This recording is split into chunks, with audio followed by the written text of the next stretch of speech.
Okay, now President Cyril Ramaphosa is on the second day of his state visit to the UK at the invitation of King Charles III. The UK and South Africa have committed to unlock investments for major infrastructure projects and green hydrogen. This will be concluded when Ramaphosa holds a bilateral meeting with the British Prime Minister Rishi Sunak tomorrow. Before then, Ramaphosa is having engagements with the King at the Buckingham Palace, and there's more for him to do later today. But to tell us more about this is the UK correspondent Olly Barratt. He's watching the visit very closely for us here. Good afternoon, Olly. Welcome to Today on eNCA. Thank you very much. Just a short while ago, we showed our viewers here in Johannesburg live visuals of King Charles III welcoming President Cyril Ramaphosa to Buckingham Palace. That seemed to have gone very well with all the pomp and ceremony. And of course, we know the important role that King Charles plays as the head of the Commonwealth that will enable their dialogue to be focused around those issues.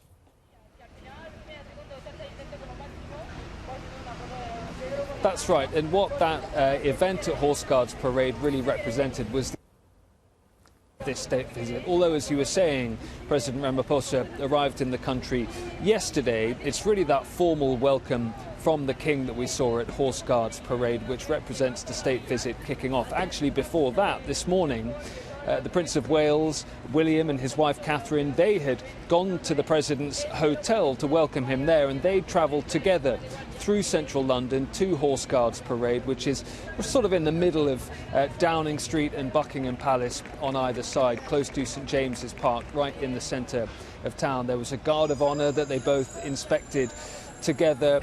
We also heard the South African national anthem being played by the military band. We heard the UK national anthem being played as well. And then the two men left together in a carriage proceeding up the Mall, lined with British and South African flags, heading up to Buckingham Palace. And that's where they are as we speak. They are having an audience together. They will be lunching together.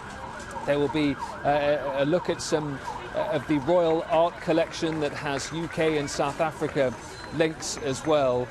So we're really into the key moments now of this state visit here in the UK, with President Ramaphosa, as I say, being formally welcomed by the King at Horse Guards Parade on what is his first state visit as monarch. Yeah, and the next stop is for him is where you are currently, there outside the Houses of Parliament and Westminster. Tell us about that program. I mean, it's going to be a joint sitting that he'll be addressing.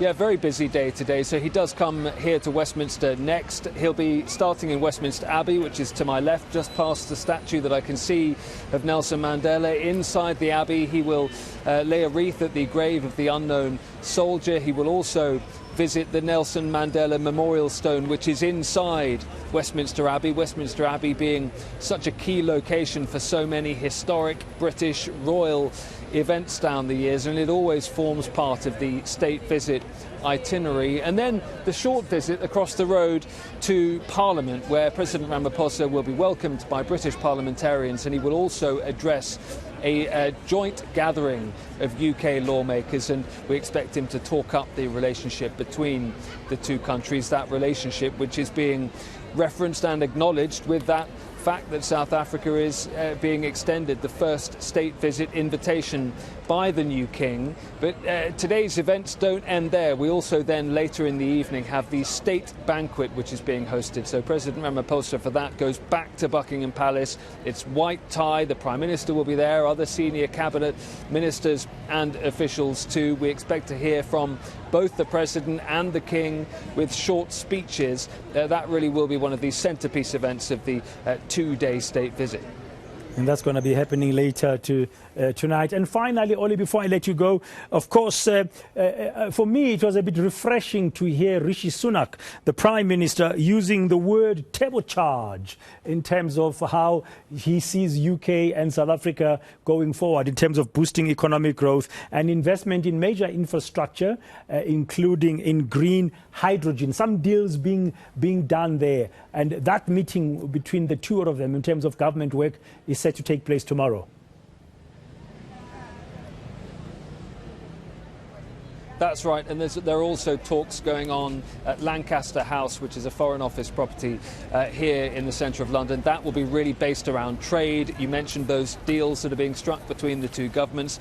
They are two governments that are facing very difficult economic challenges in some different ways, but also in some similar ways. And that's part of the reason that some of those arrangements address things like energy and infrastructure. We also expect climate to be on the agenda. We expect that the Ukraine crisis will be on the agenda for talks as well. Yeah, it's Wednesday that we see President Ramaphosa going to Downing Street for those bilateral talks with the new UK Prime Minister Rishi Sunak. And on a day here in the UK when some fairly depressing forecasting about the UK economy has been released, those discussions are as important as ever.